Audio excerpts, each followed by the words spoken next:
आइए जानते हैं आज की कुछ प्रमुख अंतर्राष्ट्रीय खबरों को। पहले एक नजर आज की हेडलाइंस पर। क्या अरविंद केजरीवाल को हो सकती है 1 महीने की सजा? क्या है आईपीसी की धारा 174 जिसके तहत कोर्ट ने किया तलब?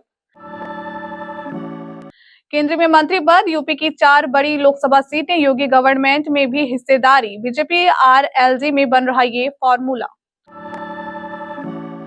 हेमंत सोरेन की ईडी रिमांड 5 दिन बढ़ी, वकील का दावा पूर्व सीएम को बेसमेंट में रखा। शादी से लेकर संपत्ति के बंटवारे तक यूसीसी से उत्तराखंड में हिंदू मुस्लिम के लिए क्या कुछ बदल जाएगा? कृष्ण ने 5 गांव मांगे, हमने 3, अयोध्या मथुरा काशी पर विधानसभा में बोले CM Yogi Adityanath.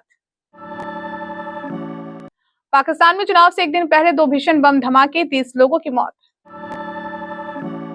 Donald Trump राष्ट्रपति चुनाव लड़ सकेंगे या नहीं, इस भारतवंशी जज की अदालत में होगी सुनवाई। बस कुछ देर का इंतजार, पता चलेगा बढ़ने वाली है या घटने जा रही है आपकी ईएमआई। मुनव्वर फारूकी के बिग बॉस विनर बनने पर क्या नाखुश है अंकिता लोखंडे? और आज होगा भारतीय टीम का ऐलान, विराट कोहली ब्रेक ले सकते हैं, रविंद्र जडेजा और केएल राहुल की वापसी संभव। दिल्ली की राउज एवेन्यू कोर्ट ने अरविंद केजरीवाल को 17 फरवरी के लिए समन जारी किया है। हम आपको बता दें कि ये समन क्यों जारी किया गया है। दरअसल अदालत ने अरविंद केजरीवाल को आईपीसी की धारा 174 के तहत अपराध के मामले में समन जारी किया है। कोर्ट ने अपने आदेश में साफ कहा है कि वो जांच एजेंसी द्वारा प्रस्तुत शिकायत और तथ्यों के आधार पर इस बात से सहमत हैं कि अरविंद केजरीवाल के खिलाफ आईपीसी की धारा 174 के तहत प्रथम दृष्टया आरोप बनते हैं। दरअसल अगर किसी सरकारी अधिकारी के आदेश की अवहेलना करते हुए हाजिरी नहीं दी जाए तो ये दंडात्मक अपराध है। विपक्षी एकता के नतीजे इंडिया गठबंधन को एक और झटका लगने का चर्चा जारी है। ये झटका पश्चिमी उत्तर प्रदेश के जमीन से लग सकता है, जहां ये कयास लग रहे हैं कि राष्ट्रीय लोक दल के नेता जयंत चौधरी आगामी लोकसभा चुनाव में संभावित गठबंधन के लिए भाजपा के साथ बातचीत कर रहे हैं। मामले से जुड़े करीबी सूत्रों के मुताबिक बीजेपी ने रालोद को उत्तर प्रदेश में 4 लोकसभा सीटें कैराना, बागपत, मथुरा और अमरोहा की पेशकश की है और दोनों पार्टियों के बीच बातचीत जारी है। सूत्रों ने यह भी कहा है कि जयंत चौधरी ने मंगलवार को दिल्ली में एक वरिष्ठ भाजपा नेता से मुलाकात की है। इस मुलाकात के बाद ही अटकलें तेज हो गई है कि दोनों दल आम चुनाव से पहले हाथ मिलाने पर विचार कर सकते हैं। झारखंड के पूर्व मुख्यमंत्री हेमंत सोरेन अगले 5 दिनों तक ईडी की रिमांड में रहेंगे। स्पेशल पीएमएलए कोर्ट ने कथित भूमि घोटाले से जुड़े मनी लॉन्ड्रिंग मामले में उनकी रिमांड बढ़ा दी है। दरअसल बुधवार को ईडी ने कोर्ट में हेमंत सोरेन और उनके करीबी सहयोगी के बीच व्हाट्सएप चैट रिकॉर्ड पेश किया, जहां कथित तौर पर बड़ी रकम से जुड़े राज्य सरकार के अधिकारियों के ट्रांसफर और पोस्टिंग से संबंधित जानकारी पर चर्चा की गई थी। इसके अलावा भी केस से संबंधित दस्तावेज कोर्ट में पेश किए गए। ईडी ने 48 वर्षीय झामुमो नेता को उनकी 5 दिन की रिमांड खत्म होने पर उन्हें पेश करते हुए रांची में धन शोधन निवारण अधिनियम की एक स्पेशल कोर्ट के समक्ष ये दलील दी। ईडी ने विशेष न्यायाधीश दिनेश राय की कोर्ट को सूचित किया कि सोरेन के खिलाफ उसकी जांच उनके द्वारा रांची में 8.5 एकड़ जमीन के कथित धोखाधड़ी अधिग्रहण तक सीमित नहीं थी बल्कि उनसे जुड़ी कई अन्य संपत्तियां भी हैं। उत्तराखंड विधानसभा में समान नागरिक संहिता का बिल पास हो गया है। बिल को इस मंगलवार को विधानसभा में पेश किया गया था। विपक्ष के हंगामे के चलते ये बिल मंगलवार को पास नहीं हो सका था। विपक्ष बिल को सिलेक्ट कमेटी के पास भेजने की मांग पर अड़ा था। 2022 के विधानसभा चुनाव में बीजेपी ने यूसीसी लाने का वादा किया था। पुष्कर सिंह धामी की सरकार बनने के बाद बीजेपी ने इस पर काम शुरू कर दिया था। सुप्रीम कोर्ट की रिटायर्ड जज जस्टिस रंजना देसाई की अध्यक्षता में एक कमेटी बनाई गई थी। इस कमेटी ने यूसीसी की ड्राफ्ट रिपोर्ट सौंपी थी। फिलहाल ये बिल विधानसभा में पास हुआ है। अब इसे राज्यपाल के पास भेजा जाएगा। राज्यपाल की मंजूरी के बाद कानून बन जाएगा। इसके साथ ही उत्तराखंड आजादी के बाद यूसीसी लागू करने वाला देश का पहला राज्य बन जाएगा। उत्तर प्रदेश के मुख्यमंत्री योगी आदित्यनाथ ने बुधवार को विधानसभा में अयोध्या में रामलला के प्राण प्रतिष्ठा का जिक्र किया।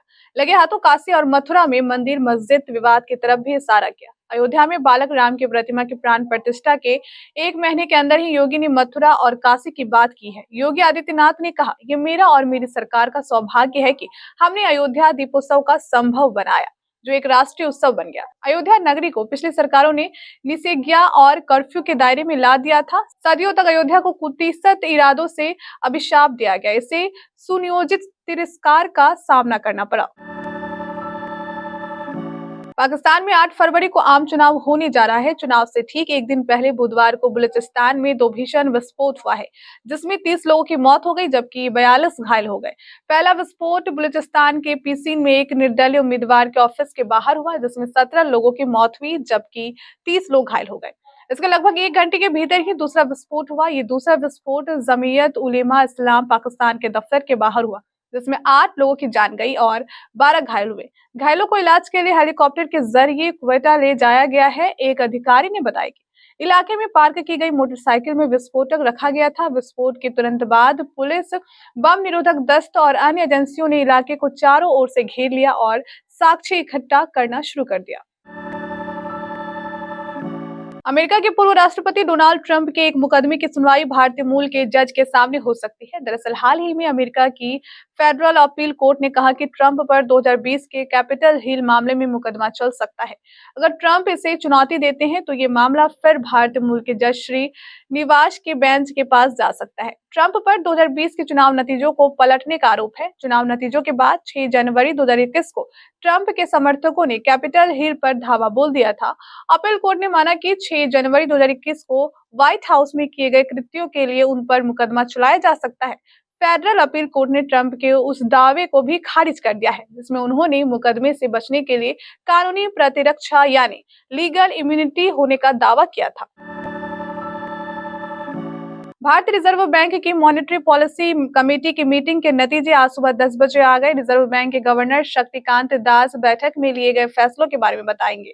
पहले से ही उम्मीद जताई जा रही है कि रेपो रेट लगातार छठी बार 6.5 पर स्थिर रखा जा सकता है। हालांकि एमपीसी में इसे लेकर क्या फैसला लिया गया और आपकी ईएमआई बढ़ेगी या घटेगी, इसका खुलासा नतीजों के साथ ही होगा। रिजर्व बैंक ऑफ इंडिया ने रेपो रेट में आखिरी बार बढ़ो केंद्रीय बैंक ने आखिरी बार 8 फरवरी 2023 को रेपो रेट में इजाफा किया था। तब आरबीआई ने इसे 25 बेसिस पॉइंट या 0.25% बढ़ाकर 6.5% कर दिया था। अंकिता लोखंडे टीवी की टॉप एक्ट्रेस में से एक हैं। अंकिता इस बार बिग बॉस सीजन 17 में भी नजर आई। वो शो के फिनाले तक तो पहुंचे लेकिन शो जीत नहीं पाए। इस बात का दुख उनके परिवार, फैंस और यहाँ तक होस्ट सलमान खान को भी हुआ।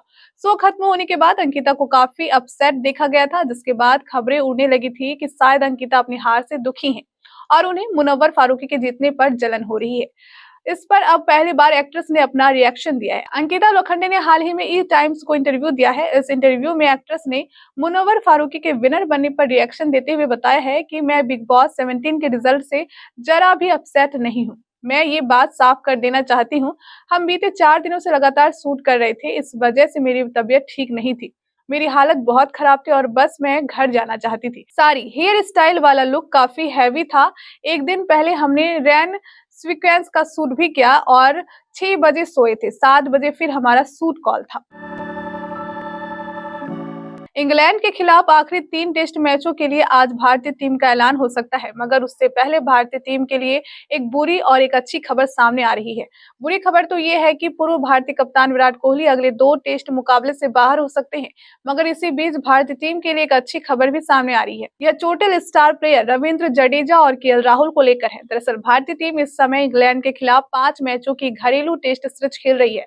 शुरुआती 2 मैच के बाद सीरीज अभी 1-1 की बराबरी पर है, जबकि आखिरी 3 मुकाबलों के लिए भारतीय टीम का ऐलान होना भी बाकी है। जडेजा और राहुल चोट के कारण दूसरा टेस्ट मैच नहीं खेले थे, मगर अब ESPN क्रिंको इंफ्रो ने अपनी रिपोर्ट में दावा किया है कि दोनों स्टार प्लेयर्स की तीसरे मैच में वापसी हो सकती है।